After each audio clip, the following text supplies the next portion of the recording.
Bueno, un saludo a la distancia. Esta presentación es en el marco del curso de Anatomía y Fisiología Humana 1 y el tema que se abordará hoy va a ser la inervación e irrigación del área abdominal. Espero que sea de provecho para cada uno y cada una de ustedes. Vamos a ver que desde la parte profesional es importante rescatar la importancia que tiene el estudio de la anatomía.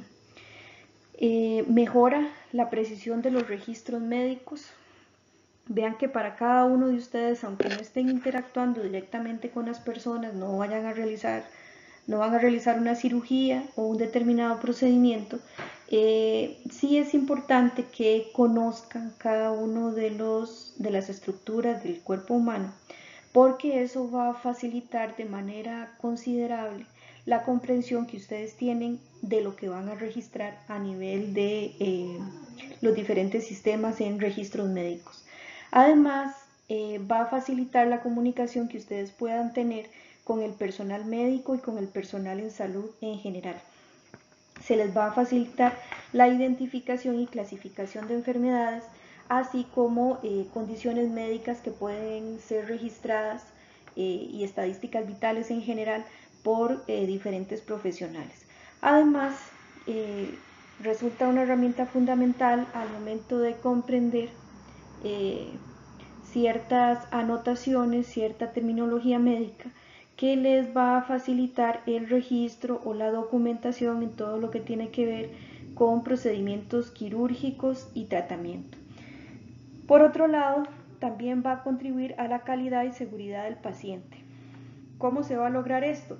Bueno, mediante la comprensión correcta de la anatomía y la documentación de las diferentes condiciones, esto va a impactar directamente en la calidad y calidad de la información que se presenta en el sistema, y esto a su vez puede significar diferentes intervenciones que se pueden dar oportunamente para las y los pacientes que están a la espera de un resultado o de una biopsia, de una prueba de rayos X, etcétera, etcétera, etcétera. Y por tanto, con un adecuado registro ustedes van a estar contribuyendo en la calidad y seguridad del paciente. Y finalmente, y no menos importante, el soporte para la investigación. Un adecuado registro de todas las estructuras anatómicas sobre las cuales se realizó un determinado procedimiento va a facilitar la investigación y con esto el avance en los diferentes sistemas de salud mediante la generación de nuevos procedimientos, nuevas estrategias o la identificación oportuna de un determinado problema en el sistema. Muy bien, respecto a la inervación del área abdominal es importante que ustedes tengan una perspectiva general.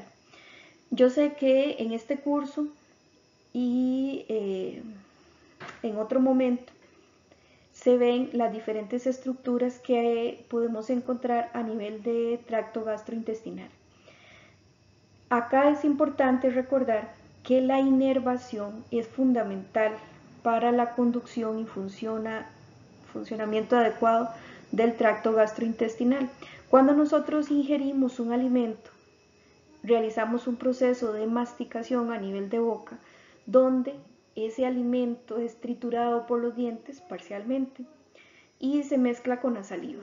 Una vez que este bolo se conforma, tiene que deglutirse y tiene que trasladarse o transportarse a lo largo de una gran cantidad de estructuras, primero el esófago, después el estómago, después tenemos intestino delgado, etcétera, etcétera. Yo quiero que ustedes tengan una noción clara de que todo ese proceso de transporte se da por efecto del sistema nervioso y vamos a ver que facilita la estimulación y esto genera una peristalsis, mediado por el sistema nervioso, tanto simpático como parasimpático, van a generar la producción de enzimas, el aumento en la salivación, etc. Y también el estímulo que tanto el esófago como el estómago como el intestino necesitan para ir moviendo ese bolo a lo largo de todo el tracto gastrointestinal hasta que finalmente es eliminado por el recto, en el recto a través del ano. Entonces, vean ustedes que desde esta perspectiva, tanto la inervación, que es la que se va a estar mediando todo ese movimiento que se da a lo largo del tracto gastrointestinal, como la liberación de las enzimas necesarias para su correcto funcionamiento. También el otro componente fundamental que vamos a abordar en esta clase es lo que tiene que ver con la irrigación y el drenaje venoso. Entonces, pues es fundamental, es como la fábrica fundamental de energía a nivel humano, a nivel de sistema como un todo, y por tanto también el sistema venoso es el que se encarga de absorber y de transportar una gran cantidad de nutrientes en un proceso muy interesante para ser filtrado y completar el proceso de metabolismo en el hígado, y finalmente es retornado al corazón y pulmones para la reoxigenación. Entonces vean que en realidad la inervación e irrigación del área abdominal es un tema pues muy apasionante. Vamos a ver que podemos hablar de tres componentes del sistema nervioso autónomo que están funcionando de manera muy bien sincronizada a nivel de tracto gastrointestinal. Vamos a ver que tenemos un primer componente que es el sistema nervioso simpático, que su función en el tracto gastrointestinal va a ser la inhibición.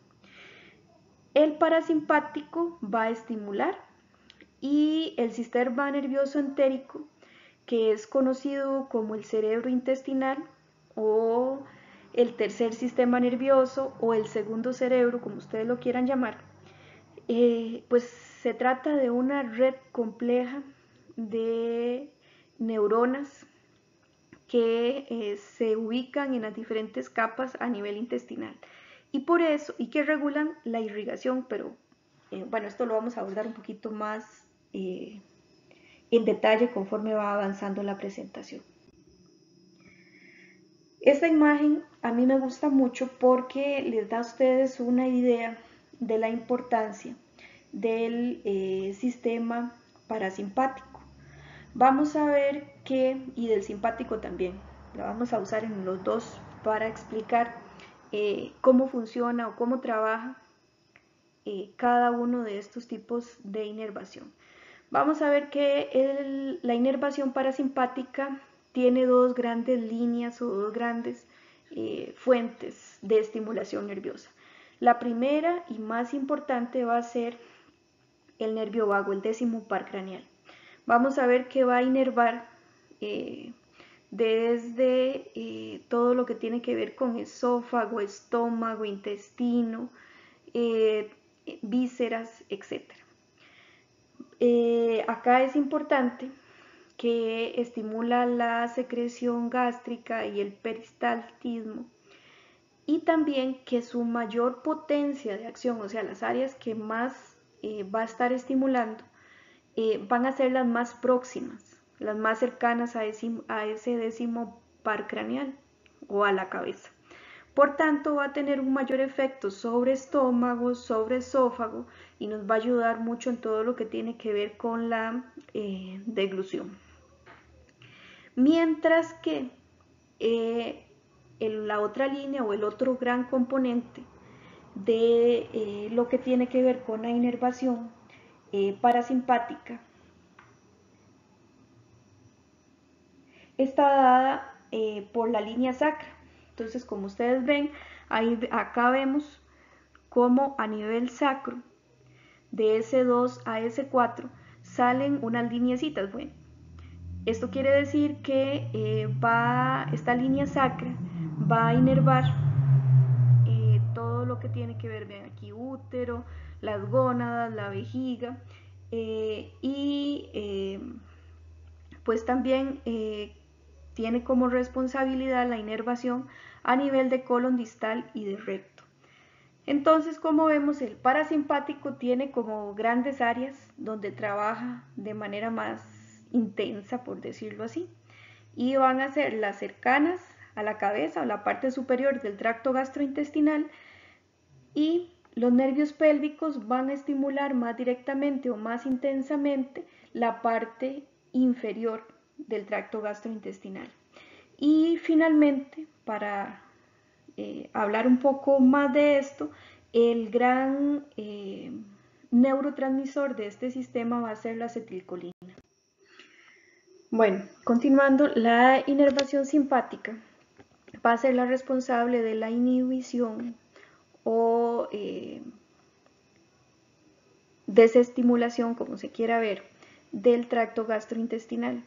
Vamos a ver que son una serie de nervios que salen de la parte lumbar, desde la torácica 5 hasta la lumbar 2, como vemos acá representado. Esto es de manera gráfica, ¿verdad?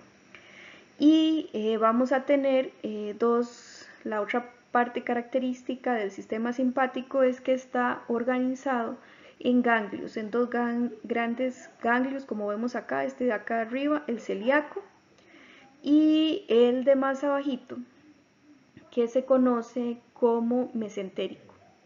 Su neurotransmisor por excelencia es la adrenalina y la noradrenalina, y básicamente está conformado por los nervios esplénicos torácicos y lumbares, que se encargan del control de la vasoconstricción y reducción de la motilidad digestiva, por eso tienen esa función de inhibición. Y también encontramos los ganglios simpáticos a nivel de ganglio celíaco, ganglio mesentérico superior e inferior.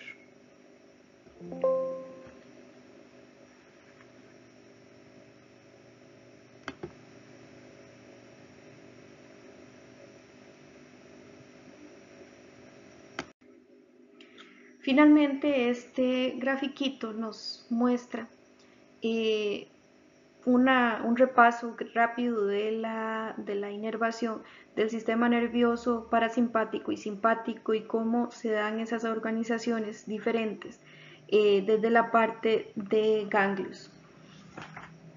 Recordar también que existe otro sistema, que fue lo que hablamos al inicio, a nivel de, bueno, como estábamos viendo, la inervación entérica, segundo cerebro o tercer sistema nervioso que mencionamos al inicio, es una forma de inervación propia del tracto gastrointestinal, específicamente a nivel de intestino, el cual muestra una red compleja en las diferentes capas de tejido de estas vísceras y que se encargan de regular de manera autónoma, sin necesidad de intervención del sistema simpático o parasimpático, todo lo que tiene que ver con motilidad y también con control de secreciones y flujo sanguíneo. Vamos a ver que este tercer sistema nervioso o segundo cerebro está organizado en dos plexos, el mientérico, Auerbach, que se encarga únicamente del control de la motilidad de esa musculatura intestinal,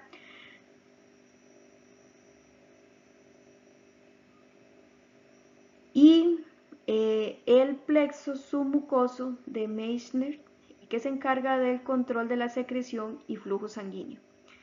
¿Qué es importante rescatar? Además de que pues este sistema puede funcionar sin la estimulación del parasimpático o el simpático, que aunque puede funcionar sin esa estimulación, también recibe estimulación de estos dos sistemas. Entonces, básicamente lo que les quiero decir es que los tres sistemas, el sistema entérico, el sistema simpático y el parasimpático, trabajan de manera coordinada para un adecuado funcionamiento a nivel gastrointestinal. Y cuando estamos sufriendo el efecto de una enfermedad, por ejemplo, nos pusimos nerviosos porque teníamos que hacer una presentación, pues vamos a tener un colon irritable si fuera el caso. Y esta estimulación está dada por efecto del sistema nervioso parasimpático, que va a generar una hiperestimulación en este sistema entérico, y por tanto pues va a generar una motilidad ahí aumentada. Entonces vemos que los tres pues funcionan de manera independiente, y que exista este tercer cerebro pues es un factor protector cuando hay lesiones en el décimo par craneal, cuando hay lesiones a nivel cerebral, y también cuando hay pues algún tipo de lesión a nivel lumbar también.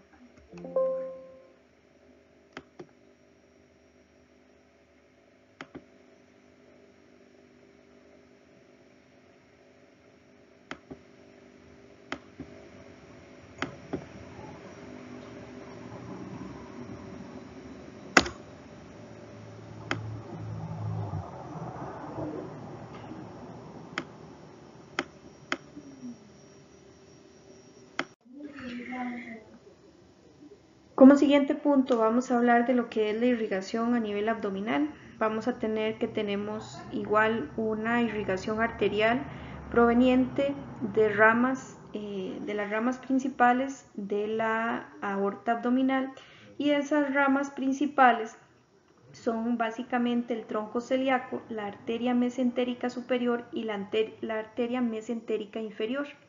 Una cosa que creo yo que facilita un poco en la comprensión de los diferentes nombres que tiene cada una de estas estructuras o cada una de estas arterias es que va a llevar el nombre de la estructura que está irrigando. Además de que, como ya todos sabemos, las arterias se encargan de llevar sangre oxigenada y nutrientes a cada una de las estructuras que va a estar irrigando. Vamos a ver que en términos generales,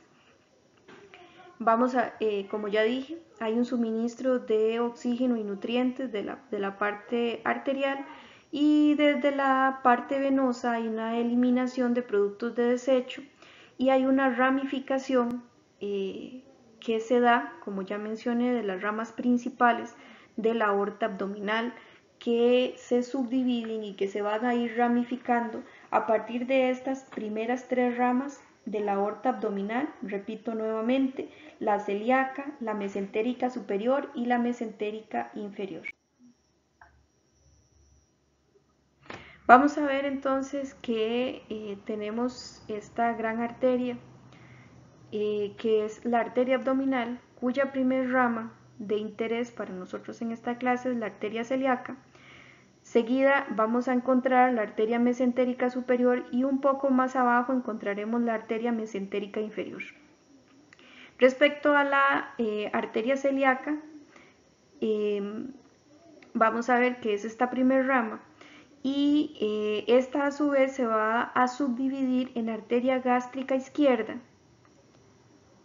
en la arteria esplénica y la hepática común. Órganos irrigados, como su nombre lo indica: el esófago, el estómago, el hígado, el páncreas y el vaso.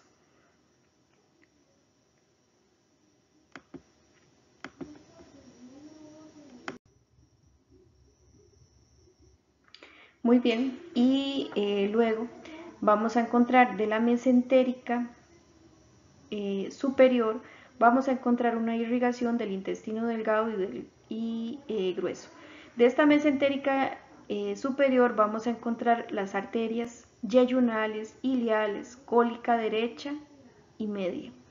Y de la arteria mesentérica inferior vamos a encontrar las arterias cólica izquierda, o sea que irriga el colon izquierdo, el colon sigmoides y la rectal superior, que va a inervar la parte superior del recto. Entonces vean que es bastante fácil la comprensión de la ubicación de cada una de estas ramas si lo asociamos directamente, por ejemplo, en arteria mesentérica superior, las arterias yeyunales, las iliales, que están asociados al intestino delgado, la cólica derecha, colon derecho y la media.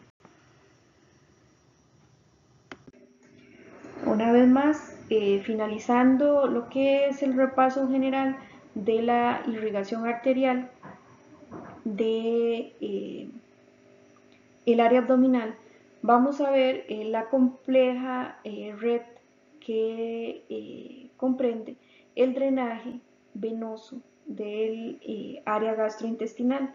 Aquí es importante recordar que está conformado por, o está articulado en dos grandes tractos, que son el porta hepático y el cabo.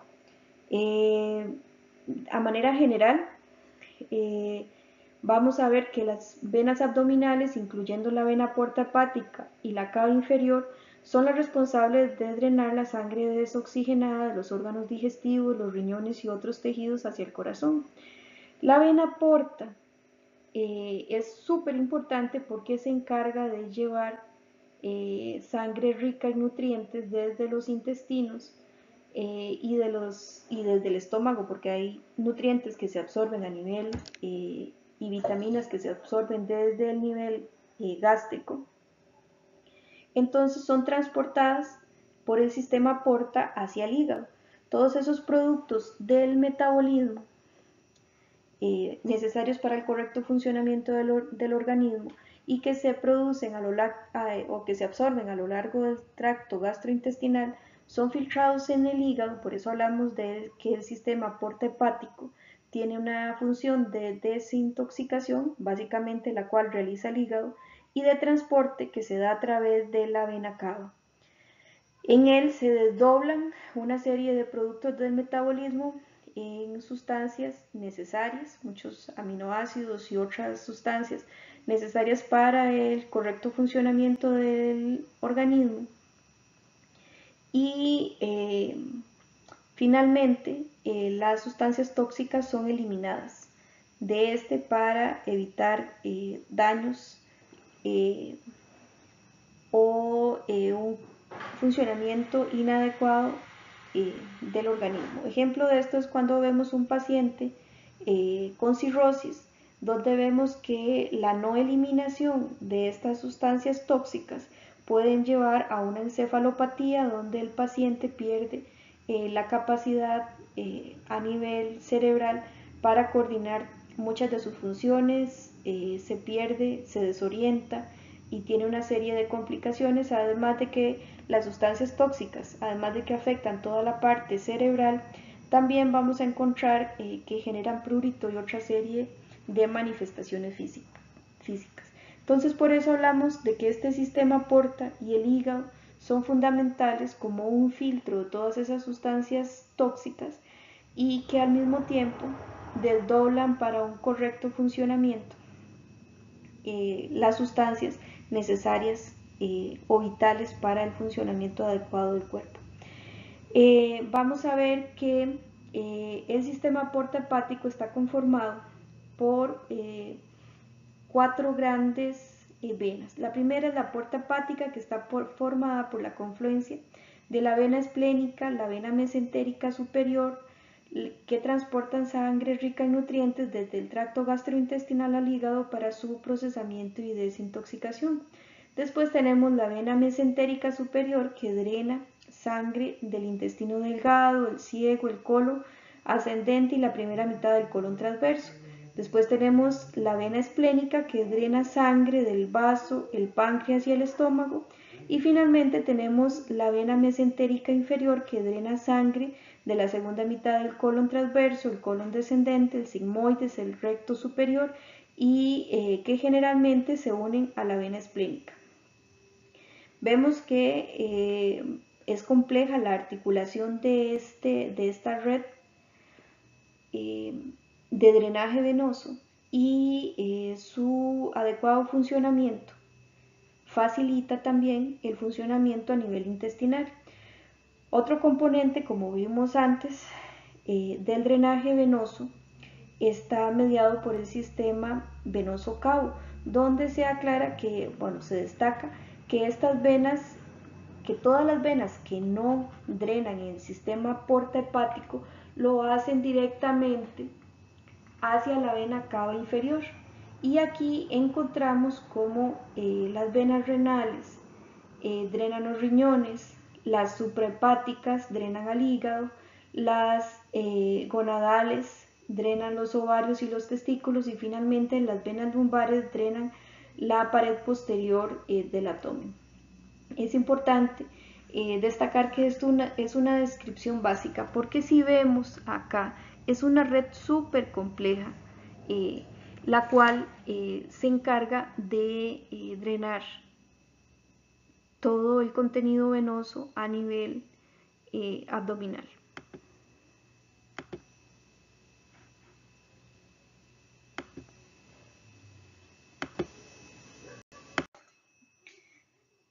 Finalmente, y a manera de conclusión, vemos cómo tanto la irrigación como la inervación del sistema del tracto gastrointestinal son fundamentales para el correcto funcionamiento de esta fábrica compleja de nutrientes, y que cualquier lesión, tanto a nivel de inervación como de irrigación, puede llevar a la muerte de estructuras, sean segmentos a nivel de colon o de intestino delgado, como a la parálisis de estos. Vemos que toda la parte, o recordemos que toda la parte de control de la motilidad se refiere a esos movimientos sincronizados que realiza el intestino, que permiten el desplazamiento del bolo alimenticio hacia el recto. Entonces, si tenemos lesiones nerviosas, si hay suboclusiones intestinales, si hay torsiones en vísceras y demás, vamos a ver que tenemos una interferencia en la conducción nerviosa, o problemas con el aporte de oxígeno, de sangre oxigenada a estas estructuras. Podemos tener necrosis y comprometer la vida de los pacientes, así como el correcto funcionamiento del organismo como un todo, porque como ya lo discutimos a lo largo de pues esta pequeña charla, es en esta zona y gracias al sistema venoso que se absorben y se transportan los nutrientes fundamentales para el correcto funcionamiento del organismo. Muchas gracias.